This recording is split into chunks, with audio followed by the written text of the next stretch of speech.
everyone, welcome to the latest developer blog from BattleGoat Studios. Today I'm going to do something that is totally out of character for me. Anybody who's interacted with me on the forums before knows that I'm always excited when we have a new update coming out for any of our games. But at the same time, I tend to not say too much about what's coming. As a developer who's worked in the industry for about 20 years, I can't tell you how many times I have seen this wonderful idea for a feature and it gets most of the way in, and at the end we simply have to abandon it. We discover that it's not viable. Over the years, that's got me to generally play it really close to the chest in terms of announcing upcoming features. However, this time, I've had the good fortune that for our upcoming Supreme Ruler update, I've already tested a number of the features, enough that I'm willing to talk about a few of these, give you some sneak peeks of what's coming in the next update. One of the first things I can tell you about is actually a cascade benefit from the fact that we're developing a new title, Galactic Ruler. Galactic Ruler is not going to be like our Supreme Ruler titles where it's based on Earth. We've had to create a system where we're procedurally generating maps. And we've already provided some of this to the community, that we have a map editor where players for Supreme Ruler Ultimate can create an entirely new map using the procedural generation system that we've been developing for Galactic Ruler.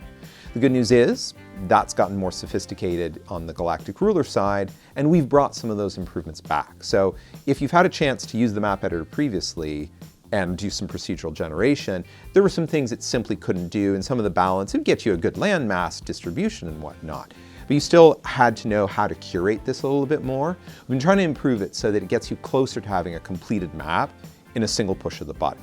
To go with that, we've also been, over the last year and a half, we added a number of modding tools, specifically an improved scenario creator, that what the map editor creates is simply map files. To run something in the game, it needs to be wrapped into a scenario or a sandbox.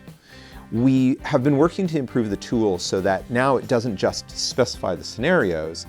Now what it's actually going to help you do is not just create the countries, but also assign units to those countries, which previously had been a very tedious process of working with a lot of text files if you wanted to get that far.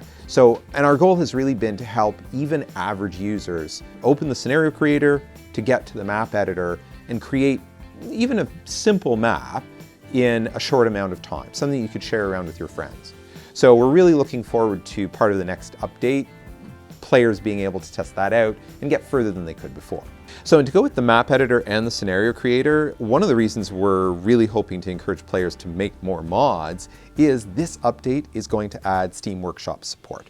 This has been something the player community has asked for a number of years, and there's been discussions back and forth because not everybody is a fan of Workshop, but we really believe we found a good implementation that is going to respect the authoring, the work that is done by the content creators to have the mods that they want to share with other people and still be respected for the time they've put in as the authors of these things. So this update will add Steam Workshop to your Steam library tab, so you'll be able to subscribe to mods that others have uploaded and experience those new ways to play the game. So one of those things we're very excited for. Jumping from the modding stuff, one of the improvements that's coming in this update that I am most excited for, and might sound odd, is we've changed the way multiplayer lobbies are listed in the menu. And initially it sounds boring to say, oh, now when a game is launched, you just see the game is closed as opposed to an empty list. But one of the big misunderstandings that our players get, and this falls to us being developers who've done this for more than a decade, is if you would join two of your friends, launch a multiplayer game, as you're preparing the game, other players in the community might see you have a lobby open, might even try and join your game, and suddenly you have 4 players instead of 3. Always fun when you can get new people to play along. But when you and your friends are ready and you push go, the system before this update, simply that game is gone from the list. New players to the franchise would open the game, look at the list of multiplayer games, and find it empty. And they would think that that meant there was nobody playing multiplayer. In truth, there might be 100 multiplayer games of Supreme Ruler going at the same time, but they're all started. So players had no understanding of that. So we've now evolved the list so that when games begin, you'll be able to see that there are other people out there, and we're really hopeful that's going to help players understand that there is a community of players who play Supreme Ruler in multiplayer, and that it's worth joining the Discord channels, talking to other people, and finding people to do the multiplayer gaming with. As I said, to me that's really an evolution of the fact that the Supreme Ruler engine is more than 15 years old. The current version is more than 5 years old since we released Supreme Ruler Ultimate.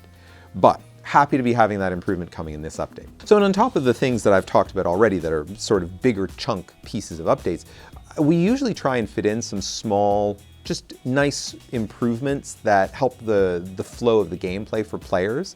A lot of these tend to go over to the UI side of things, and two in particular that we've gotten in I like is when you're playing on the main map of the game, you always have the interfaces on the side and you've got lots you can do there, but a lot of times people want to try and interact directly on the map. So the right-click menu has been updated to add 2 new sections to it. The first is one for facilities. So if you find a location on the map that belongs to you, you'll be able to right-click, select facilities, and see the list of facilities at that location. Clicking on them will give you immediately the pop-up to be able to activate, deactivate, build another, clear the hex, things like that, that before you needed to go down into the lower menu, and probably eliminates about 1 click from each of the steps that you have to do it. Similar to that, in the right-click menu, we've also added one for units.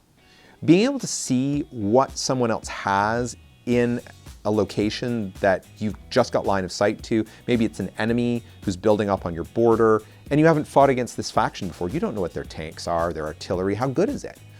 Now, on a location you can spot, you'll be able to right-click units and get a list of all the units they have there, and mousing over will give you a small preview, some of their key stats. Clicking on them will get you the pop-up to be able to get the full listing of their stats. We really feel this is just a better flow than having to go through the lower menu, make sure you have the location selected, and read through that list. So it's little things like that we're always trying to include, and there's a few more things than what I've mentioned that are going to be coming in this update.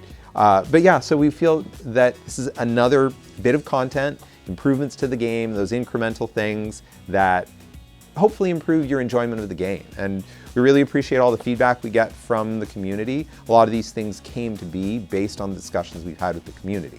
If you haven't checked out our community yet, I'd encourage you to do so.